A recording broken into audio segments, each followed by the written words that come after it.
Baik, saya akan padatkan dan saya cukupkan dengan ini. Ayat 27. Quran surah 2 ayat 27. Ada 3 ciri utama makhluk, saya sebut makhluk karena iblis pun pernah terjebak dengan sifat ini.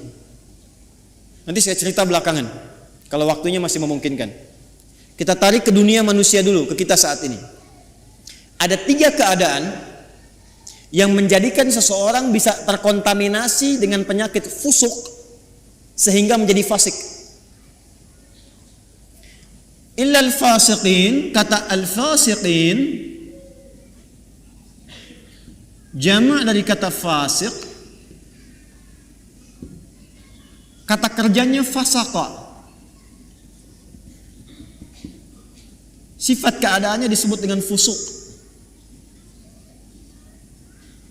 Penekanannya disebut dengan fiskun.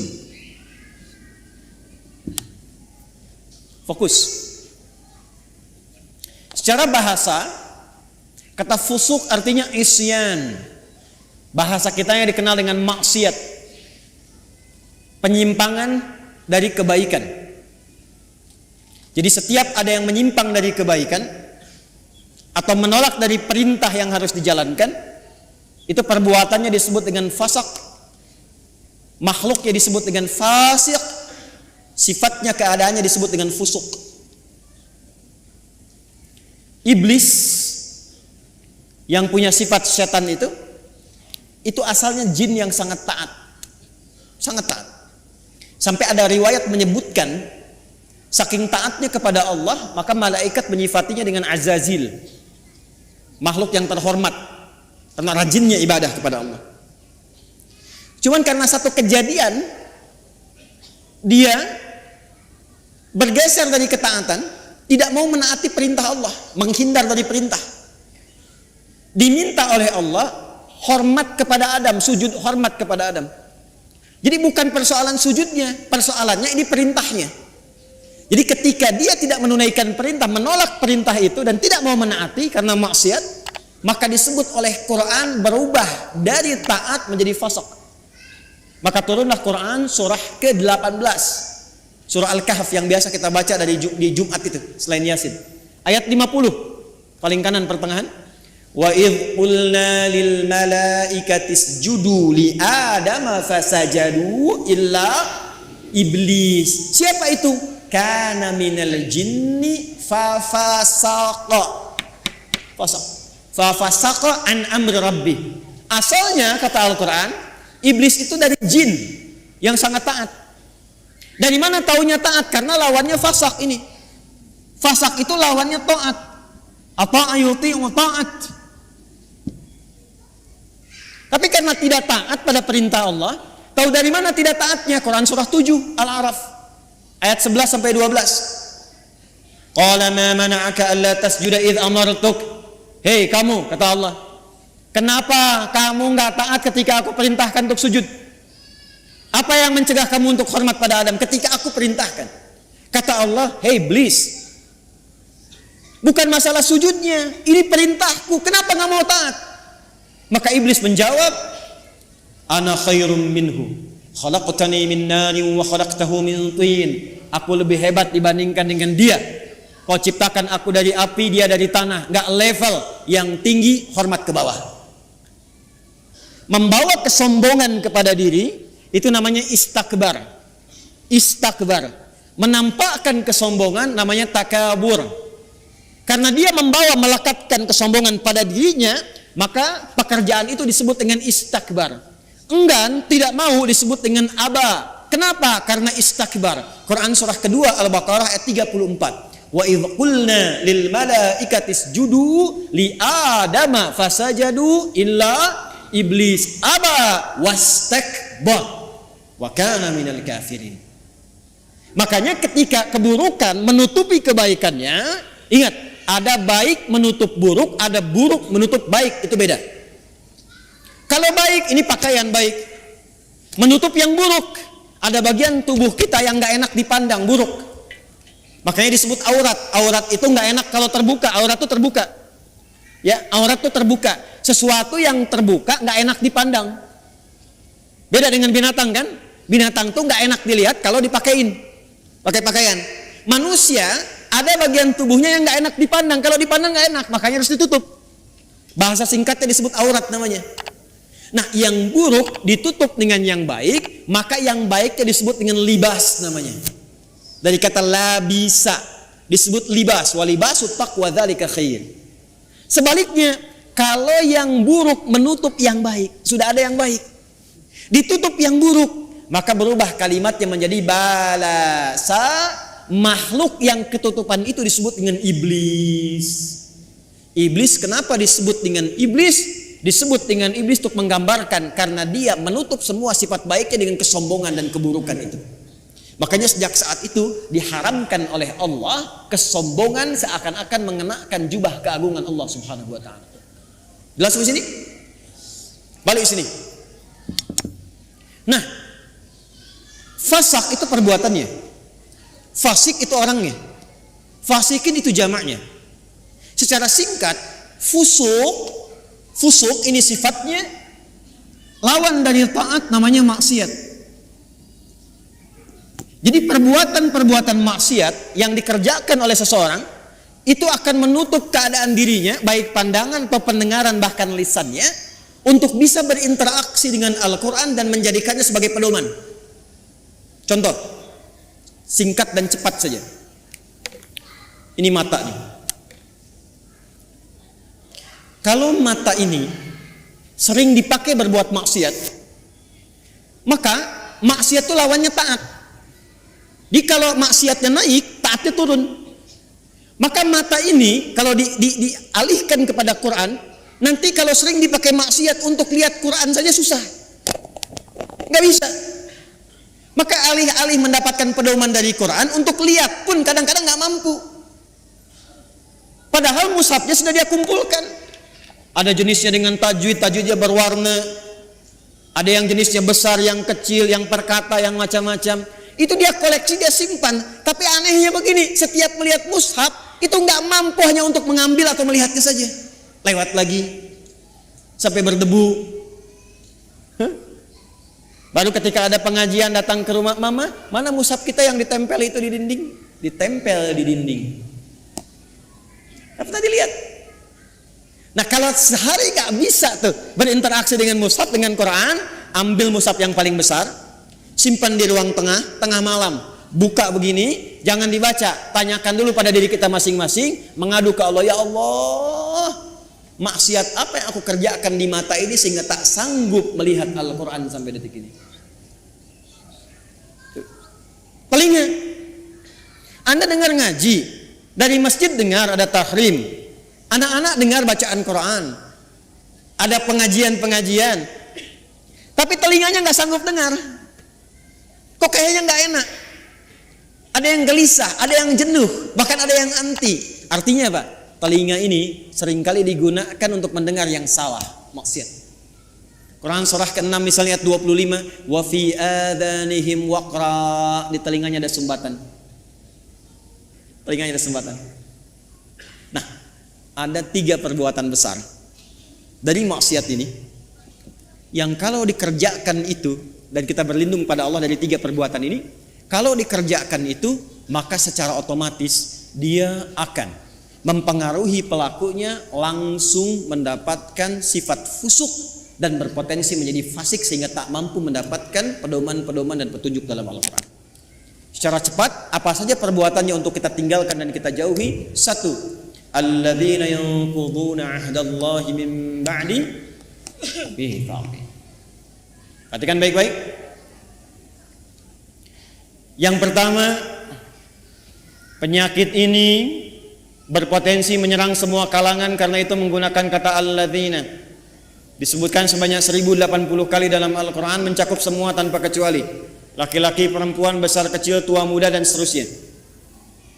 Yang pertama, alladzina yanquduna ahdallahi min ba'di mitsaqih. Yaitu orang-orang yang memutuskan atau menyalahi komitmen dengan Allah setelah dia berkomitmen untuk memegang teguh janjinya. Menyalahi komitmen dengan Allah. Komitmen dengan Allah.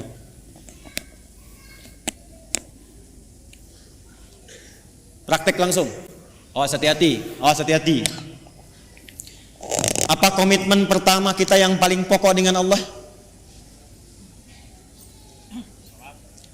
Komitmen pertama kita itu bahkan sebelum lahir namanya syahadat. Quran surat 7 catat ayatnya, Al-A'raf ayat 172. Wa idz akhadha rabbuka min bani adama min dhuhurihim dzurriyyatahum wa asyhadahum ala anfusihim alastu bi rabbikum qalu bala syahidna an taqulu yaumal qiyamati inna kunna an hadza ghafilin. Komitmen pertama kita adalah asyhadu an la ilaha wa asyhadu anna. Bahkan untuk menjaga komitmen ini tiap hari kita sholat untuk menjaga komitmen ini. Makanya setiap sholat kita tahiyat, kita bacakan dalam tahiyat asyhadu an la ilaha wa asyhadu anna muhammadan. Perhatikan, maka dari sini muncul dua turunan. Turunan pertama langsung pokok komitmennya syahadat. Yang kedua amalan penguatnya sholat. Komitmen pokok asyhadu an la ilaha. Apa arti kalimat Allah? Arti kalimat Allah itu dua yang pokok. Satu, yang dipertuhankan. Yang dipertuhankan. Jadi Allah itu bukan sifat, Allah itu nama. Ya, bukan sifat. Kalau ada yang bertanya siapa Allahmu, itu salah. Karena Allah itu nama. Siapa nama Tuhanmu? Allah. Makanya ketika orang-orang Quraisy, orang kafir bertanya pada Rasulullah, siapa nama Rabbu Muhammad? Karena engkau menyebutkan Rob. Kul a'udzu birabbin nas, kul a'udzu birabbil falaq. Siapa namanya? Maka turunlah surah Al-Ikhlas. Kul, katakan Muhammad sallallahu alaihi wasallam, huwa, yang dimaksud Rabb itu Allah. Nah, Allah ini punya dua arti pokok. Pertama adalah yang dituhankan, satu-satunya yang dituhankan. Ini. Yang kedua, yang diibadahi. Kedua makna ini ada di Quran surah ke-20 ayat 14. Allah mengenalkan dirinya kepada Musa alaihi salam dengan dua makna ini. Innani anallah, kata Allah, akulah Allah. Nama. Apa artinya Allah? La ilaha illa ana, la ilaha illa. La menolak. Ilaha yang dipertuhankan, illa menetapkan. La-nya nafi, illa-nya isbat. La ilaha, tidak ada satupun yang dipertuhankan. Illa, kecuali, kata Allah, ana, Allah. Kecuali saya, kata Allah. Maka kalau sudah mengatakan Tuhan saya Allah, Anda mengatakan asyhadu an la ilaha illallah, maka komitmennya jangan pernah menuhankan selain Allah. Paham? Saya ulang, jangan pernah menuhankan selain siapa? Ingat, kita menghormati keyakinan orang lain. Dan toleransi tertinggi dalam menghormati itu adalah tidak mencampuri ketuhanan di luar apa yang kita yakini. Karena itulah ayatnya berbunyi lakum dinukum la ikraha. Jangan ganggu, nggak boleh. Hormati saudara kita, yang Kristen, yang Hindu, yang Buddha, yang Konghucu, hormati. Tapi jangan campuri, karena toleransi terbaik itu tidak mengikutinya. Silahkan masing-masing, jangan ganggu. Nggak boleh merasa terganggu, tapi jangan ikut-ikutan. Nggak usah ikut-ikutan. Toleransi tertinggi dalam akidah itu zero tolerance, supaya saling menghormati. Ya, karena kalau Anda datang ke tempat itu, Anda ingin menghormati tapi ikut-ikutan, itu terjadi sifat munafik nantinya. Ya, di lisan iya, di hati mengingkari. Itu nggak boleh. Islam nggak suka begitu. Antara lisan dengan hati itu harus sama. Ya, jangan sampai, mohon maaf, ya, lisannya berkata, ya, ikuti senyum, tapi hatinya mengingkari. Salah sesembahanmu, itu bukan Tuhanmu. Nah, Islam nggak mau begitu. Hormati orang lain, silahkan yakini apa yang Anda yakini. Kalau pengen tahu tentang Islam kami ajarkan, ya, tapi jangan ikut-ikutan dan tidak boleh mengganggu. Itu yang paling indah. Lakum dinukum. Karena itu kalau sudah la ilaha asyhadu an la ilaha maka tidak boleh mengatakan kalimat ini. Camkan ini. Tuh. Tuh. Kedengaran? Begitu Anda lakukan, ambulan nanti siap menanti. Dan ambulannya malaikat maut itu yang paling sangat menegangkan. Kalau sudah mengatakan la ilaha, asyhadu an la ilaha, itu komitmen. Maka tidak boleh ada kalimat ini. Camkan. Semua agama sama, menuju pada Tuhan yang sama. Cuman caranya beda-beda. Maka itu sudah mulai pelanggaran terhadap komitmen. Saya yakin orang-orang yang seperti itu tidak akan pernah atau kesulitan dia mendapatkan petunjuk dari Quran. Yang ada apa? Semakin salah ngajinya. Ayatnya semakin dipotong-potong. Ayat tentang menuhankan Allah dipotong. Ayat tentang sholat pada akhirnya nggak sholat. Ayat tentang puasa pada akhirnya nggak pada puasa. Itu yang kebablasan. Di orang-orang kalau sudah begitu, apalagi mau ngolok-ngolok ayat, pada ujung-ujungnya nggak yakin tentang Qurannya sendiri.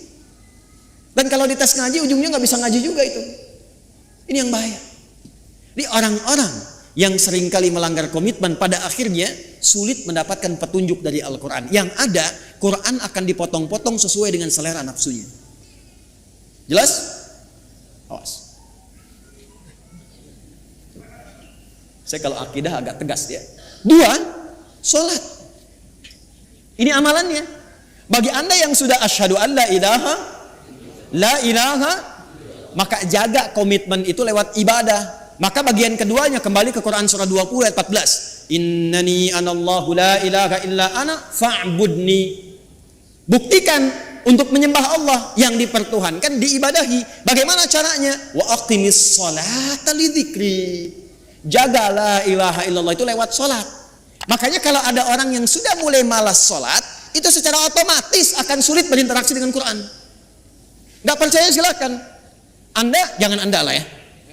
Kalau ada orang yang sudah mulai malas sholat, bahkan meninggalkan sholat, jangan harap dia mau ngaji. Apalagi mendapatkan petunjuk dari Quran. Persamaan terbaliknya, kalau Anda ingin mendapatkan banyak manfaat dari Quran, kemudian terbawa suasana kita ingin mendekat kepada Quran, menanamkan cinta pada Quran, maka persamaan terbaliknya, 1, perbanyak sholatnya. Nih, tingkatkan dari yang fardu, bukan bilangannya, ya, bukan bilangannya, tapi value-nya. Jadi bukan meningkatkan subuh 2 rakaat jadi 4, bukan. Ya. Coba lihat yang mengiringinya, ada sunnahnya tidak? Jadi kalau orang semakin banyak sholatnya, pasti semakin senang dengan Qurannya, itu udah otomatis itu. Anda kalau sudah mulai senang tahajud, senang duha, senang khatib, demi Allah saya katakan, itu Anda nggak akan lepas dengan mushaf. Pasti itu. Sudah persamaan itu. Sudah persamaan. Jelas? Nah, setelah itu nanti kalau sudah senang Quran, pindah cara ngajinya.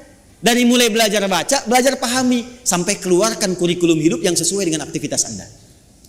1. 2. Wa yaqta'una ma amara Allah bihi ay yushal. Seringkali memutus apa yang Allah perintahkan untuk disambungkan.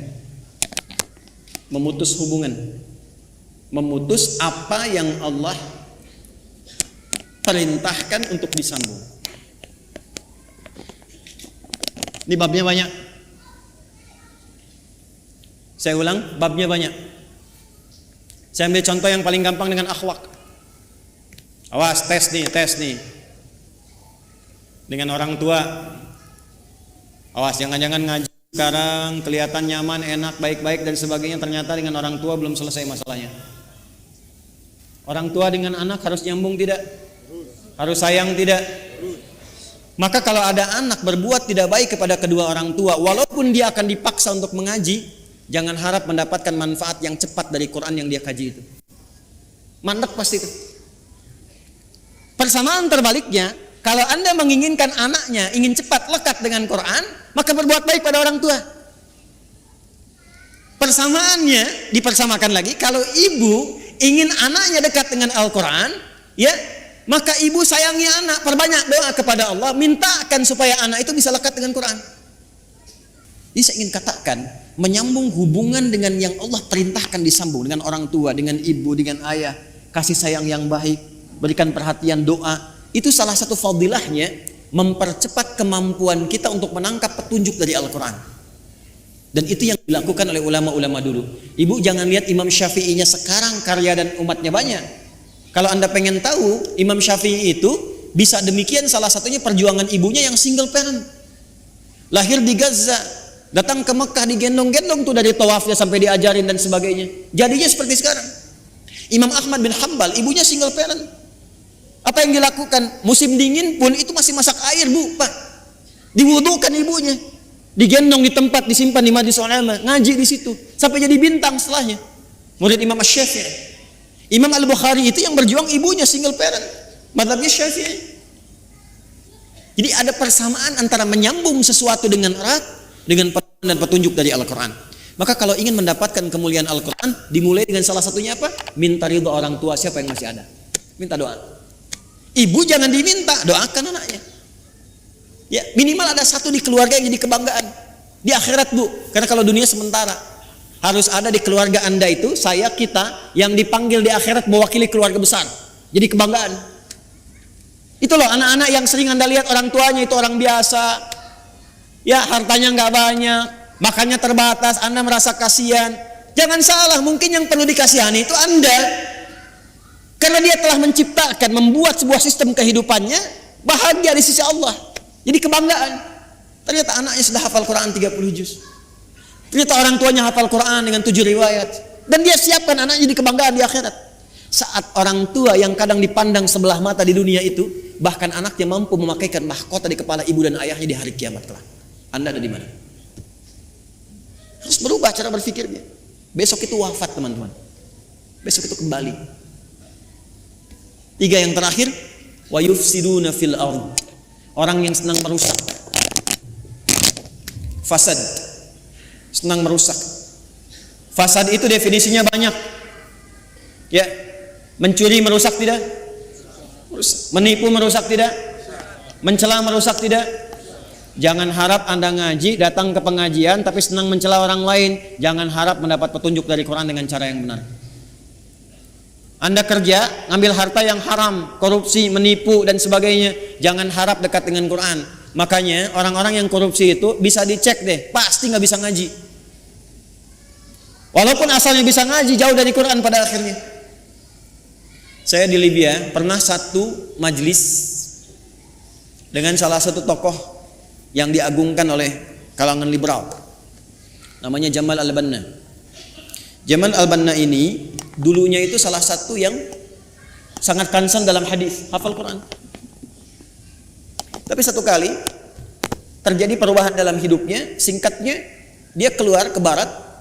Di barat berubah pandangannya, punya interaksi yang salah, yang keliru, maka pikirannya berubah menjadi liberal. Satu kali ke Libya, ke Tripoli, jadi kami itu punya pelajaran salah satunya Al-Istishraq wa Tansir, gerakan-gerakan orientalis, tokohnya siapa aja. Dahsyatnya kurikulum di sana, kalau sudah belajar nanti tokohnya diundang kalau masih hidup. Jadi kita berdialog, tahu pemikirannya bagaimana. Secara singkat, masih ada videonya sampai sekarang. Gambarnya, fotonya saya masih ada. Itu begitu datang, kita duduk sama menyimak. Itu membaca yang paling ringan dalam Al-Quran yang jadi favorit Anda sekalian. Kan ada 3 surat paling favorit di muka bumi untuk setiap muslim saat ini. 3 qul terakhir kan? Ya, qul huwallah, qul a'udzu birabbil falaq, qul a'udzu birabbin. Itu baca Al-Ikhlas, qul huwallahu ahad, tertukar-tukar nggak selesai-selesai. Qul huwallahu ahad, Allahus lam yalid wa lam yakul huwallahu ahad, sampai istighfar para mufti yang ada pada saat itu. Astagfirullah, astagfirullah. Anda bisa bayangkan. Apa? Karena Quran yang baik tidak akan bercampur dengan yang kotor. Jadi kalau sudah mendapatkan dengan cara yang kotor, harta yang kotor, pikiran yang tidak baik, nggak akan pernah Quran jadi petunjuk dalam hidupnya. Ini. Maka kalau ingin jadi ahli Quran, jangan merusak. Anda mahasiswa jangan nyontek. Jadi mahasiswa yang jujur. Bekerja yang benar, belajar yang benar. Masuk kelas disiplin. Nanti kalau Anda udah jadi ahli Quran, Anda akan menikmati bagaimana Anda menuntut ilmu. Jadi senang belajar itu, nikmat, nyaman. Ya, dan potensi Anda akan muncul. Menapak ke bumi, terhubung dengan Allah dengan sangat kuat. Energi potensial begitu kan? EP sama dengan M dikali G kali H kan? Energi potensial sama dengan M dikali G kali H, gitu kan? Massa kalikan gravitasi kalikan ketinggian. Anggaplah ini Anda, gravitasinya menapak bumi dengan aktivitas Anda, haknya haid tersambung ke atas. Walaupun ini adalah mengambang yang tidak menempel, tapi potensinya ada di situ. Kalau Anda mampu memijak bumi dan menyambungkan diri Anda kepada Allah dengan kuat, maka semua potensi yang ada pada diri Anda akan keluar. Tinggal Anda rubah itu menjadi kinetik. EK sama dengan setengah M dikalikan V kuadrat. M kalikan V kuadrat. Usaha Anda nggak akan banyak lagi, cukup setengah tapi percepatannya banyak. Kalau Anda ingin rubah jadi pekerjaan dan beraktivitas, gabungkan potensial dengan kinetik, maka dia menjadi energi mekanik. IM sama dengan EP dikalikan EK. Anda fisika belajar nggak sih? Mana yang ITB jurusan fisika? Betul nggak ini? Hah? Betul nggak? Betul kan? Tapi nanti energi itu juga bisa berubah. Mesti ada daya, mesti ada kekuatan, mesti ada waktu. Makanya rumus energi nanti berubah kan ketika masuk ke energi listrik, ya kan? W sama dengan apa rumusnya? P dikalikan T kan? Ini dayanya, kekuatan, ikhtiarnya, waktunya terbatas. Jadi Anda mengeluarkan energi itu, ya itu terbatas waktunya sampai ajalnya tiba. Quran surah 7 ayat 34. Maka manfaatkan waktu sebaik-baiknya, tanamkan jarak dengan kuat, atur kecepatan dan manfaatkan waktu dengan baik. Maka muncullah rumus jarak S sama dengan V dikalikan T. Halo? Saya senang fisika itu. Saya masih senang belajar baca sekarang. Kalau waktu-waktu senggang saya ke toko buku, yang saya beli itu fisika, kimia, modul-modul sekolah gitu, saya pelajari lagi, saya lihat-lihat. Kenapa? Karena Allah mendesain alam semesta ini untuk bisa dibaca dan dikaji, dan pusat kajian itu dasarnya berupa pengetahuan. Allah menetapkan nih, kan fisika itu membaca alam kan? Bagaimana matahari berputar, berotasi, bumi demikian, interaksi awan dan sebagainya sampai di bumi, di laut dan seterusnya. Maka Allah berfirman, inna fi khalqis samawati wal waqtilafil laili wan nahar la ayatil ulul albab. Itu melihat, meriset, menghitung, maka memunculkan ilmu. Nah ilmu ini itu untuk melihat, meriset tadi untuk membuktikan kebenaran Allah. Benar nggak seperti yang Allah firmankan? Makanya orang yang pintar itu tujuan kepintarannya untuk mengenal Allah. Di semakin Anda pintar fisika, pintar kimia, pintar matematika, pintar biologi, semakin Anda mengenal Allah. Jadi kalau Anda jadi pakar di bidangnya tapi nggak kenal Allah, Anda masih bodoh. Catat tuh. Ngapain pintar-pintar nggak kenal Tuhan? Ya, kalau cuma untuk dunia, maaf, jangankan yang beriman, yang belum beriman pun bisa melakukan itu. Tapi ayat ini disusun untuk mendekatkan diri kita dengan Sang Pencipta, hingga ketika pulang Anda punya kebanggaan insya Allah. Jelas di sini? Halo, jelas? Maka hati-hati dengan unsur-unsur fusuk yang bisa menyebabkan fasik. Ada 3 maksiat utama. Masih ingat satu apa? Melanggar komitmen utama dengan Allah. Apa komitmen yang paling pokok?